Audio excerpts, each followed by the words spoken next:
C8 looks great in VR. Hello there everybody and welcome to OpenFed Gaming. You're listening to the OpenFed. Today you are riding shotgun with the OpenFed in a 2020 Corvette C8. We're driving it in a special event called a Corvette One Make. Means that all the cars in the race are Corvettes of different years. And we're driving it at the 24-hour Du Mans racetrack for 3 laps.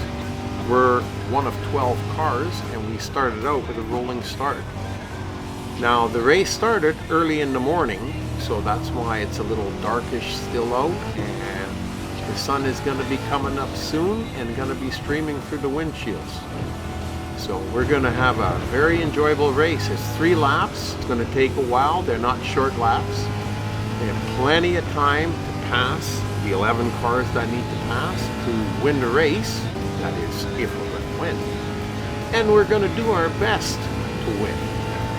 As we're racing along here, along this straight stretch, we can manage to pass a few older, that look like a 70s Corvette. And this one right in front of us looks like a 63 split window. So we can rip by them as we have the opportunity. We don't have to get too excited or drive too chaotic or wild because we got lots of time. We don't have to get worried about losing the race or anything like that at the moment just yet. Coming by here an old 50s, later 50s Corvette, and we are about halfway through the track, through the first lap on this track. This track is an awesome track to drive. I've driven it many times and in several different vehicles. Won a few, lost a few. You don't win all the time, and that's okay, but we always have a good time and a lot of fun playing the game.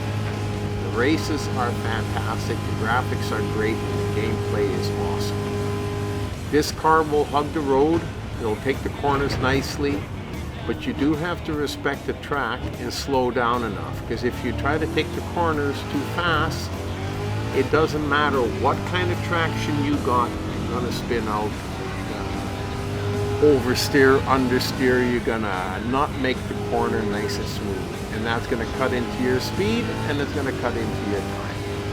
So we don't want to do that.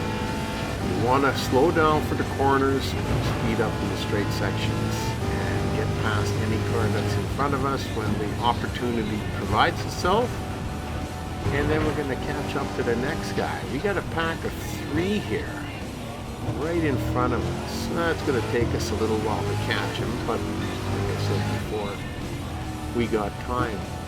You see the sun is starting to peek up over the hills, the trees down in the far end. It's hard to say what it's hiding behind. As we're creeping up slowly behind that pack of 3 cars that was ahead of us. It'll be a little bit before we get to it, and then it'll be a little bit before we get by it.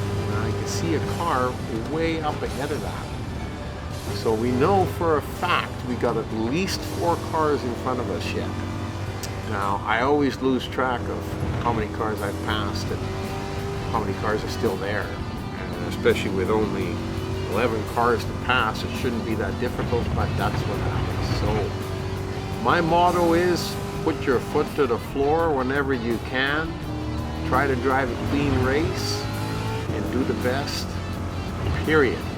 It doesn't matter if you pass all the cars or not, you just keep going, because you never know if there's still another one waiting to be passed up ahead somewhere that you forgot about.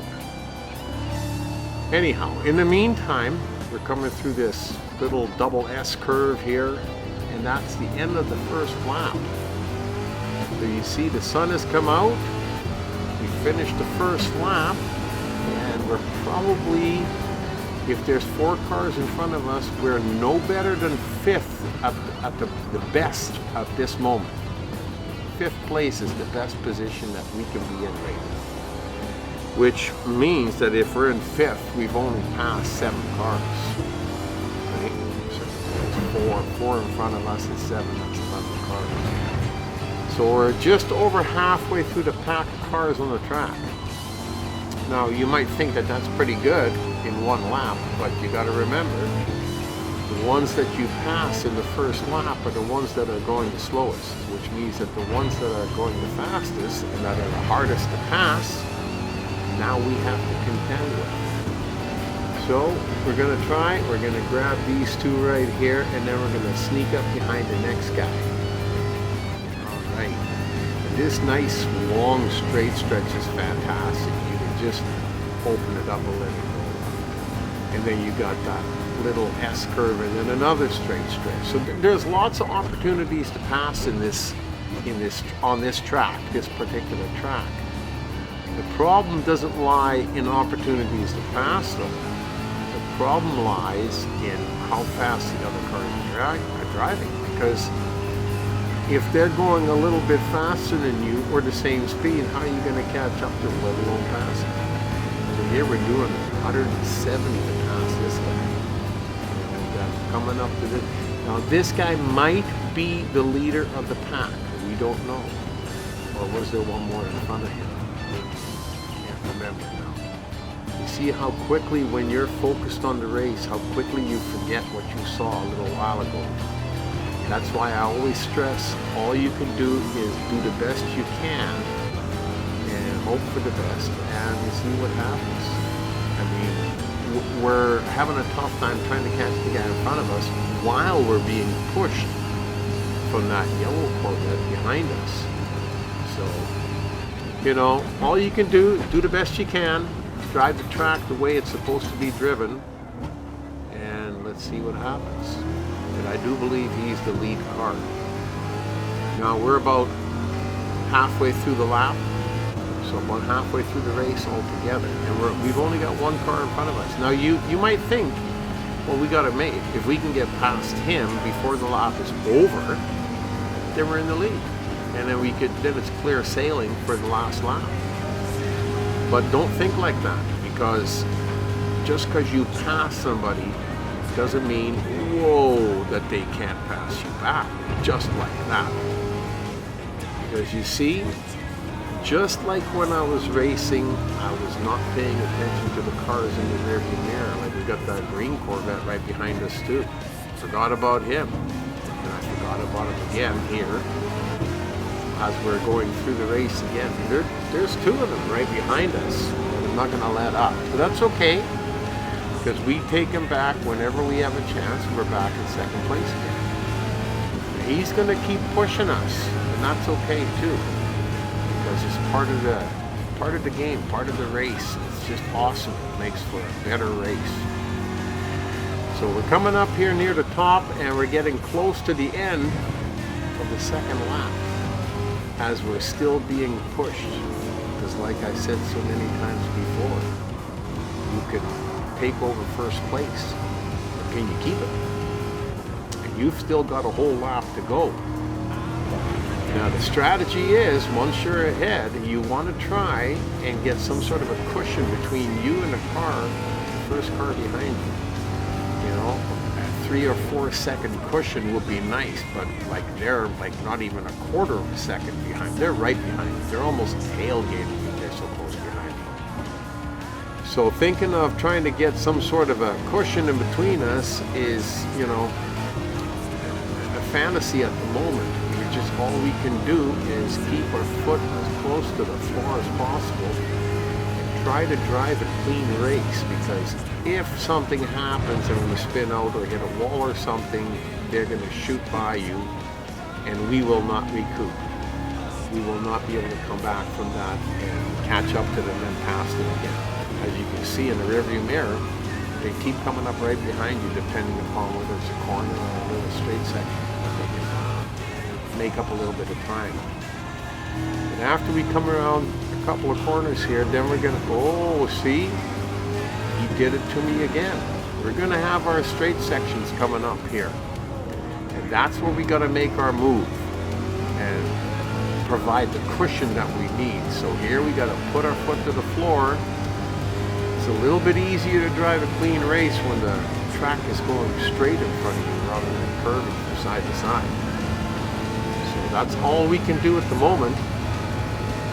Try and put a little bit of distance between him and us so he can't catch us. And at the same time, drive a clean race so we don't spin out on these corners here. Cut them sharp so that you don't put any excess force on the body, tires. And we can just keep ripping and keep our speed up without having to slow down too much through those corners. That's why we try to use the whole track so we can keep our speed up to as high as we can without losing any time. And it doesn't look like they've, I think I might have lost them. I'm not sure how far ahead I'd be of them because I don't have a counter here and my crew chief hasn't told me yet. Well, we've got to be a good 3-4 seconds ahead of him by now. So, but that doesn't make any difference because we still got a long ways to go. We got about a half a lap left to go yet. And that's plenty of time to make a mistake at 180, 190, 100, all back down again. 190 kilometers an hour, mistake can be fatal, like I said. And coming around the corner, slow right down, and wait till we're out of the corner, and then let it rip again. Open it up, and let's get going. Because we don't want that guy catching up to us. We'd like to win this race. I'm in first place. See that checkered flag. Like I said, these straight sections really help me out. It just makes the buffer zone that much longer between me and the car behind me. I don't think that the Opafet's going to give up first place anymore now. Got a couple more tricky sections to go through. As long as we don't go too fast through them, we won't spin out. This is just one absolutely awesome race. Maybe that's why I've driven this track so many times. I really enjoy it. And I keep seeming to find new cars that I can drive it with that are really, really cool too. You know, so anyhow, really enjoyed this race and I hope you did too. We're coming up onto the final little stretch here. Around the corner here, and oh, don't lose it now. Keep control of it. Slow her down just a little bit because you've got the time. There's nobody close behind you. There's lots of room. Alright, this has been awesome. You've been co-piloting the C8 with the Opafet. I hope you had a great time. See you here next time on Opafet Gaming. You've been listening to the Opafet.